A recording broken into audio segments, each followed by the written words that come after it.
The gasp is smothered by a hand scented with sandalwood and iron. She is 17, a diplomat's daughter from the Venetian lagoons, and moments ago she was admiring a bolt of Damascus silk. Now the world has narrowed to the grit of the galley deck beneath her knees, and the cold weight of a manacle being clasped around her ankle. The men who took her are silent, their expressions as unreadable as stone idols. They do not leer or boast. This transaction is too routine for passion to be involved. Behind her, the skyline of her former life, a panorama of familiar spires and sounds, dissolves into a smear on the horizon. She cannot yet comprehend it, but she is now a commodity, an asset being transported into the most meticulously engineered gilded cage in human history, the inner sanctum of the Ottoman Sultan.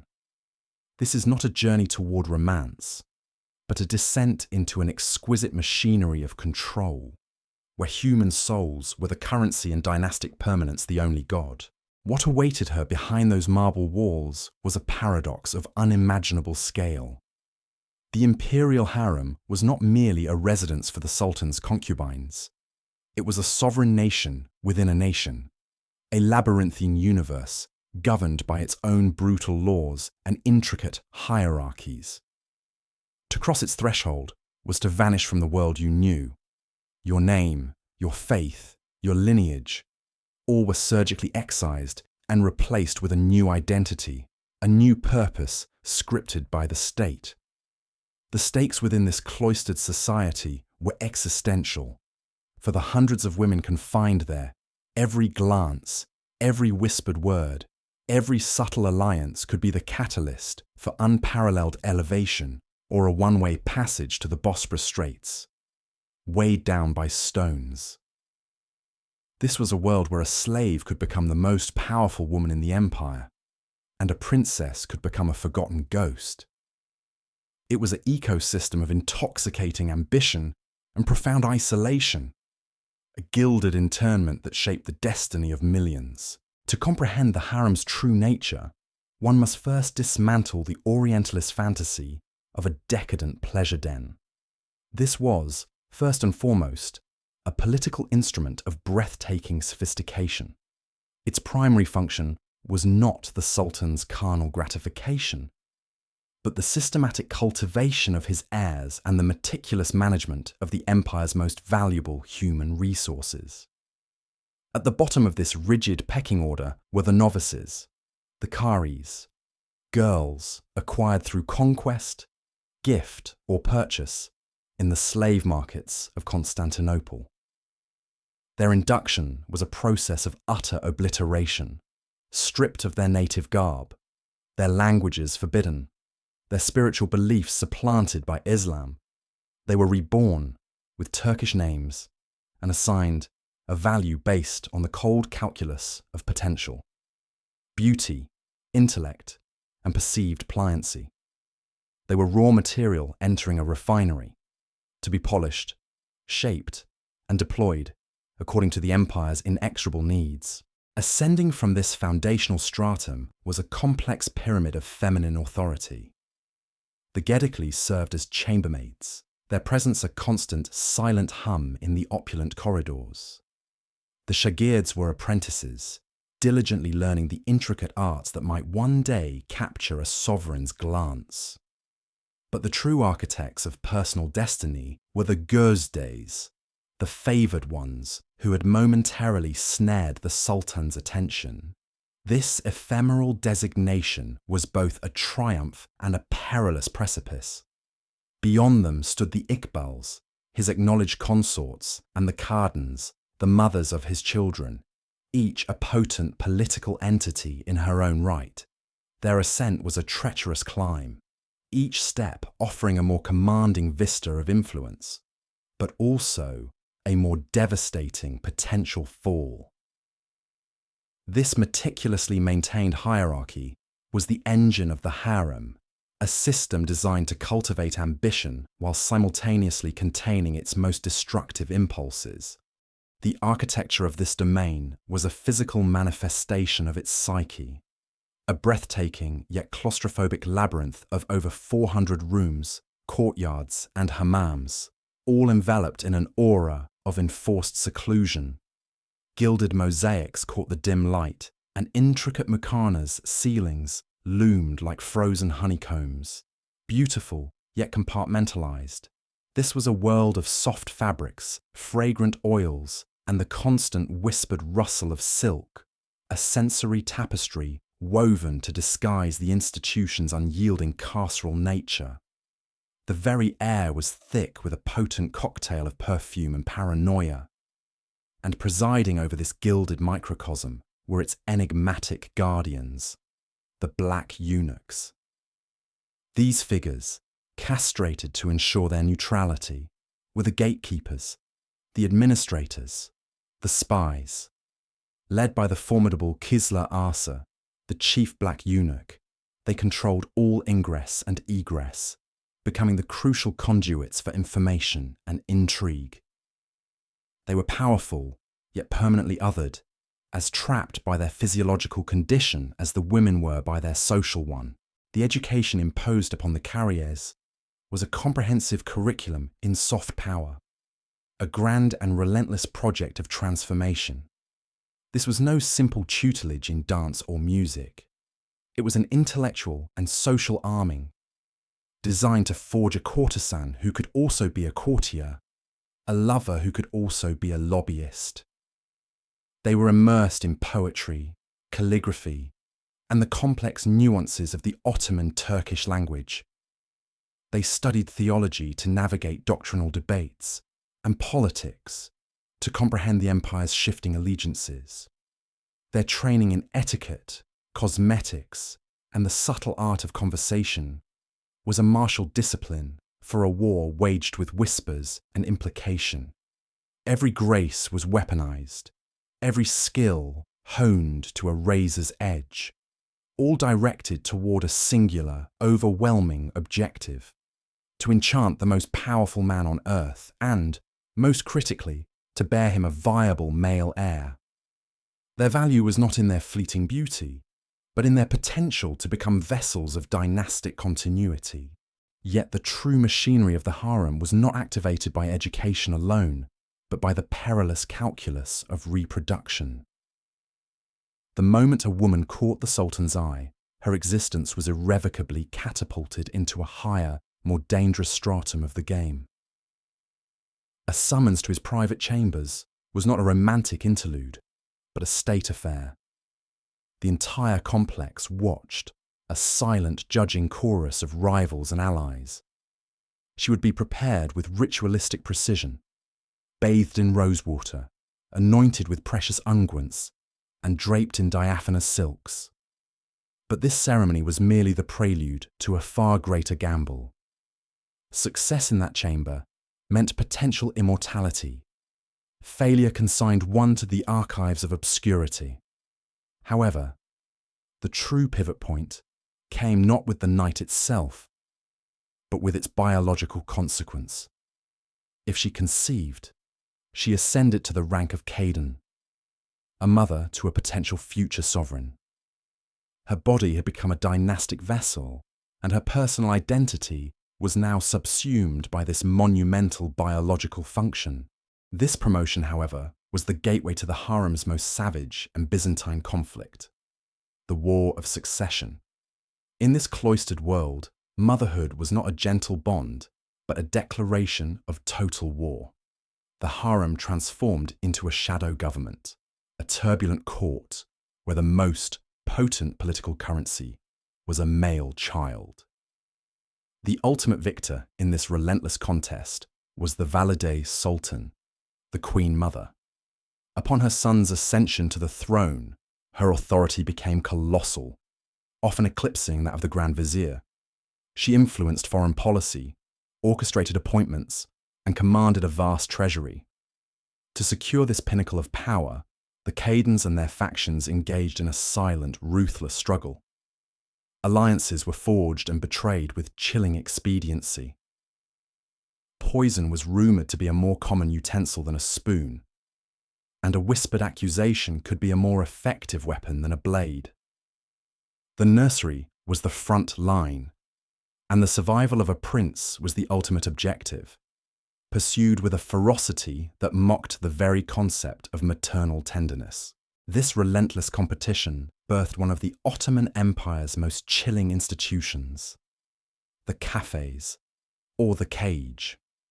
To prevent fraternal civil war, a new sultan would order his brothers imprisoned within the Harem's palace. These princes lived in luxurious apartments, surrounded by servants and concubines, but they were perpetual prisoners, their every movement monitored, their every potential ambition neutered by confinement. Many languished there for decades, their minds unravelling in a gilded void of paranoia and boredom. It was a system that prized imperial stability above all else, sacrificing the sanity and lives of its own royal bloodline on the altar of continuity. This brutal practice ensured that the harem's influence extended far beyond the reign of a single sultan. It was an engine designed to perpetuate its own logic of control, generation after generation, creating a legacy of psychological torment woven directly into the fabric of the dynasty. At the zenith of this predatory pyramid reigned the Wielded Sultan, the undisputed sovereign of the inner court. Her ascent marked the ultimate metamorphosis. From possessed object to paramount authority, she commanded a vast network of informants, controlled the harem's treasury, and held sway over the appointment of key eunuchs and administrators. Her influence permeated the very foundations of the state. Foreign ambassadors sought her favour, and her opinions could alter the course of military campaigns. Yet this supremacy was a paradox. Her authority was entirely contingent upon her son's survival and favour. She could never remarry, never leave the palace confines, and never shed the omnipresent threat of a rival faction's ascendancy. Her existence was a masterclass in navigating perpetual peril, a life sentence of magnificent isolation where every privilege was shadowed by a corresponding vulnerability. She was the architect of her own reality, yet remained the system's most illustrious captive. The machinery of this world was lubricated by a currency more potent than gold: information. In an environment where direct action was perilous, knowledge became the ultimate weapon. Eunuchs ferried secrets between the harem and the outer court. Servants eavesdropped on conversations, their loyalty a commodity to be purchased. Alliances shifted with the subtlety of a glance, and a carefully planted rumour could orchestrate a downfall more effectively than an assassin's blade. This ecosystem of espionage created an atmosphere of profound distrust, where friendship was a calculated risk and solitude was the only true sanctuary. The women learned to speak in layers of implication, to mask ambition behind a facade of deference, and to wield vulnerability as a strategic ploy. It was a relentless psychological theatre where one was always performing, always assessing, and forever guarding against the dagger hidden within a compliment. Nowhere was this delicate, deadly dance more evident than in the figure of Hürrem Sultan. Captured as a slave named Alexandra Lisowska from Ruthenia, she entered the harem as merely another face among countless others. But Hürrem possessed an audacious intellect and a political cunning that defied her station. She shattered centuries of convention by compelling Sultan Suleiman the Magnificent to legally marry her. An unprecedented elevation for a concubine. She became his chief confidant, influencing foreign policy, corresponding with world leaders, and orchestrating the political landscape to ensure her son's inheritance.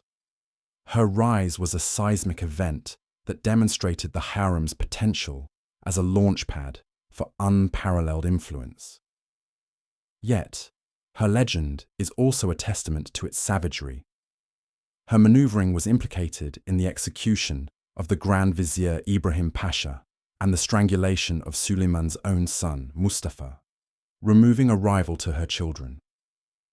She was the ultimate embodiment of the harem's central paradox.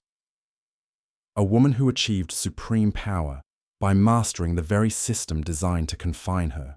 For every Hürrem who ascended to legendary status, thousands of women vanished into the institution's silent, grinding gears. The trajectory of a concubine who failed to capture the Sultan's favor, or whose progeny perished in the ruthless cradle, was one of gradual erasure. These women did not face execution. Their punishment was a more protracted and psychologically nuanced oblivion. They became permanent fixtures of the background, their youth and potential fading within the gilded corridors, their days transformed into an endless cycle of trivial duties and quiet desperation, their existence a monument to promise unfulfilled. They aged within the same walls that had once promised glory, becoming spectral attendants to a new generation of hopefuls. Their own dreams and identities long since evaporated into the harem's perfumed atmosphere. The physical and psychological toll of this enclosed universe was imprinted on the very bodies of its inhabitants. Beyond the celebrated beauty regimens lay a darker reality of medical interventions and controlled substances. Potions and aphrodisiacs of dubious safety were administered to enhance fertility or alter moods, their long-term consequences unknown. The constant tension, the pressure to perform, and the grief of lost children or fallen allies manifested in a spectrum of ailments, from nervous conditions to more severe manifestations of psychological distress. The harem was a pressure cooker of human emotion, and its residents bore the internal scars of its relentless environment. Their health was a secondary concern to their utility, and the line between cosmetic enhancement and physical compromise was often perilously thin. The institution's eventual decline mirrored the empire's own waning fortunes.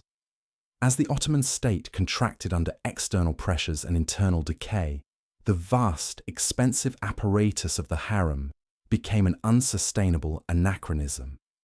The era of powerful valid sultans like Kösem, who ruled as regent through her sons and grandson, only to be brutally murdered in a harem power struggle, gave way to a period of diminished influence. The cafes system produced sultans who were ill-prepared for governance, their spirits broken by a lifetime of confinement. By the 19th century, reforming sultans, recognizing the harem as a symbol of the empire's perceived backwardness, began to dismantle its political functions. The final death knell came with the empire's collapse after World War I and the establishment of the secular Turkish Republic, which shuttered the palace and liberated its remaining inhabitants, ending a system that had endured for over 4 centuries.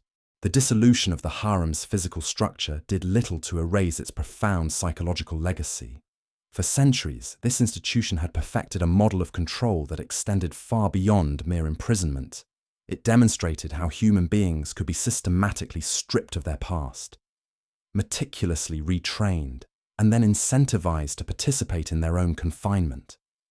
The techniques of psychological manipulation, the alternating currents of reward and punishment, the fostering of dependence, the strategic isolation, represented a dark art of governance. This blueprint for managing human aspiration and neutralizing dissent would echo through subsequent ages, finding disturbing parallels in modern systems of control, from totalitarian regimes to insidious corporate cultures. The harem's true innovation was not its opulence, but its methodology for manufacturing compliance. The echoes of this system resonate in the modern genetic landscape of the region. Just as the Mongol conquests left their mark on the chromosomes of Eurasia, the Ottoman practice of gathering women from every corner of their empire, from the Caucasus to Eastern Europe, from the Mediterranean to the Black Sea, created a complex genetic tapestry. The mitochondrial DNA of these anonymous women, passed down through generations, tells a silent story of displacement and assimilation that written histories often overlook. Their biological legacy is woven into the population of modern Turkey and beyond, a living, breathing monument to their vanished individuality, a testament written not in ink, but in the very code of life. So, what are we to make of this gilded labyrinth? The Ottoman harem endures as history's most exquisite paradox, a crucible of immense feminine power that was fundamentally predicated on the absolute subjugation of women. It was a universe where a slave could become a de facto ruler, but could never walk beyond the palace gates as a free woman. It cultivated intelligence, artistry, and political genius, but only to serve the narrow confines of dynastic preservation. It was a world of breathtaking beauty built upon a foundation of profound suffering. The silks have faded, the whispers have stilled, and the halls of the Topkapi now stand as a museum to a forgotten way of life. But the questions it forces us to confront about power, freedom, and the price of ambition remain hauntingly relevant. It forces us to ask, what is the true cost of a crown? And at what point does a gilded cage, no matter how magnificent, become indistinguishable from a prison of one's own making? If these shadows of the past compel you to look closer, to question the simple narratives, and seek the complex, uncomfortable truths, then your place is here with us. Subscribe to Forgotten Asia and ring the notification bell. Together, we will continue to unearth the stories that time tried to bury and listen for the echoes in the silence.